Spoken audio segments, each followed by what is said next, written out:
अब इसके बाद सर्वप्रथम शिक्षा एवं स्वास्थ्य के क्षेत्र में विशेष ध्यान दिया गया। पहले बहुत कम स्कूल थे, जब हम लोगों की सरकार बनी उसके बाद क्या हाल था? पहले बहुत कम स्कूल था, शिक्षकों की काफी कमी थी और जिसके कारण स्कूलों में ठीक से पढ़ाई नहीं होती थी।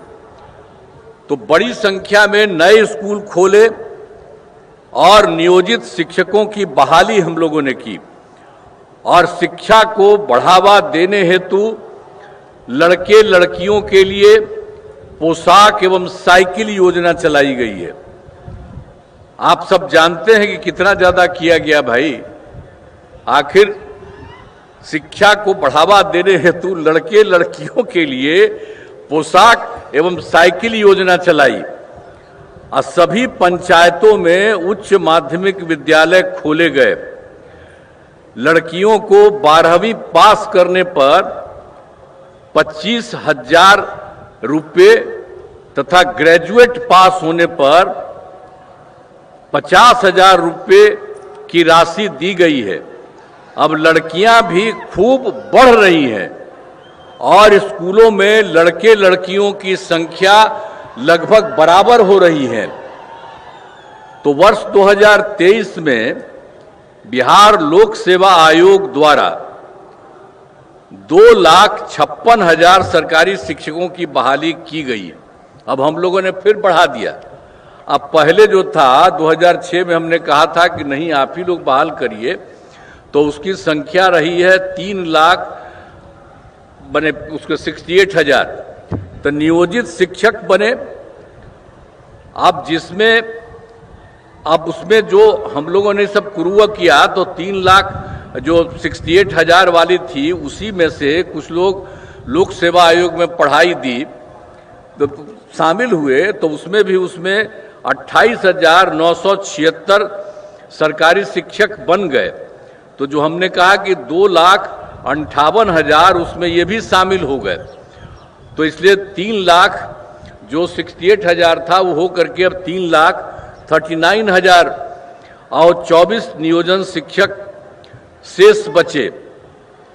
तो उसके बाद हम लोगों ने कहा कि भाई एक जगह करके वो इसमें भी शामिल हुई है, अब किसी को इसमें बीपीएससी की परीक्षा में आने की जरूरत नहीं है। एक मामूली सी परीक्षा करके इन लोगों को किया जाएगा, तो यही सब किया गया, सरकारी शिक्षक बनाया जाएगा।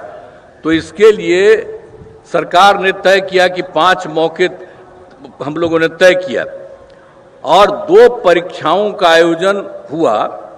तो उसमें 2,54,000 नियोजित शिक्षक पास हो गए। अब उसके बाद बच गया है मात्र 85,000 शेष बच गए हैं। हाल ही में तीसरी परीक्षा भी हुआ है, 5 के बारे में बात था, तो अभी तीसरी परीक्षा भी हुआ है लेकिन उसका कोई रिजल्ट अभी नहीं आया है और उसके बाद अगला 2 बार भी बहुत जल्दी कराया जाएगा। तो अब कुल मिला करके तो जो अब उसमें से मामूली परीक्षा में जो हम लोगों ने 2,24,000 कर दिया और दूसरी बात जो पहले हम लोगों ने करवाया था लोक सेवा आयोग में बीपीएससी में 2,58,000, तो ये दोनों मिल करके अब कुल मिलाकर सरकारी शिक्षकों की संख्या 5,12,000 हो गई है। तो ये सब एक एक तरह से काम किया जा रहा है और शुरू से ही सभी स्वास्थ्य सेवाओं में सुधार किया गया है। पहले स्वास्थ्य व्यवस्था बहुत खराब थी। प्राथमिक स्वास्थ्य केंद्र में इलाज के लिए प्रति माह मात्र 39 मरीज ही आते थे, यानी प्रतिदिन एक दिन में 1 या 2 मरीज आते थे। पहले क्या हुआ था, जो हम लोगों का हुआ था उसके पहले 25 के पहले से जो लोग थे तो उनको क्या हाल था, यही था। और फिर हम लोगों ने 2006 से अस्पतालों में मुफ्त दवा और इलाज की पूरी व्यवस्था की है। और अब जानते हैं, ये जानना चाहिए कि अब प्राथमिक स्वास्थ्य केंद्र में हर महीने औसतन 11,600 मरीज आते हैं।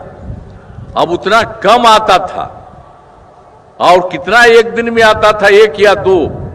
अब सब जगह इतनी संख्या हो गई तो प्राथमिक शिक्षा केंद्र में आपको बता रहे हैं हर जगह ये सब काम किया।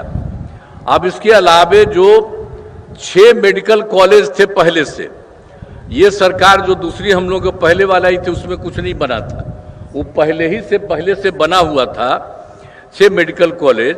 उसके बाद हम लोगों ने बनाना शुरू किया तो अभी तो काफी पहले 12 हो गया है, लेकिन 21 जिलों में नए मेडिकल कॉलेज बनाए जा रहे हैं, वो भी जल्दी होगा। लेकिन उसके बाद जो 7 था, कहीं कहीं हो गया था, कहीं छोटी जगह थी, उसके बारे में भी हम लोगों ने तय किया कि नहीं 7 जिलों में भी मेडिकल कॉलेज बनाए जाएंगे। अब वो भी सब तय कर दिया गया है। अब पटना मेडिकल कॉलेज अब वो तो कर रहा है तेजी से, वो सब काम भी हो ही रही है। तो पटना मेडिकल कॉलेज एवं अस्पताल में जो 6 ही था, तो अब जो पटना मेडिकल कॉलेज अस्पताल को 5400 बेड तथा अन्य 5 पुराने मेडिकल कॉलेज को 2500 बेड का किया जा रहा है। यह हम लोगों ने यह भी तय किया। और आप जानते हैं हम बराबर जाकर के पटना मेडिकल कॉलेज देखते रहते थे पहले, आज भी देख रहे हैं। तीसरा राउंड भी हो गया है, अब 5 राउंड में उसको पूरा का पूरा कर देना है 5400 बेड। और कितना जो देख रहे हैं, अगर जाइएगा तो सब लोग आप लोगों को हम कहेंगे, सब जितने हम जाते हैं तो आप लोग भी तो आते ही है कोई ना कोई, तो जा करके देखिए कि कितना बड़ा मेडिकल कॉलेज हम लोग पटना मेडिकल कॉलेज का बनवा रहे हैं। और उसी तरह से जो पुराना वाला जितना था, तो 5 जो पहले वाला था उसको भी ठीक बनाया जा रहा है। और उसके बारे में भी कह दिया है कि उसके लिए 2500 बेड बनाया जाएगा। और एक जो यहाँ था Indira Gandhi institute of medical science IGIMS Patna में, तो उसमें तो कोई कुछ नहीं होता था, तो उसके लिए भी हम लोगों ने देख करके पूरा किया। और उसको भी हम कह दिए कि 3000 बेड का बनाया जाएगा। वहां देखिए कितना काम हो रहा है और कितना ज्यादा उसमें हम लोगों ने जगह बना दिया। अब कितना ज्यादा वहां पर जा रहे हैं इलाज के लिए, तो बहुत अच्छा हुआ।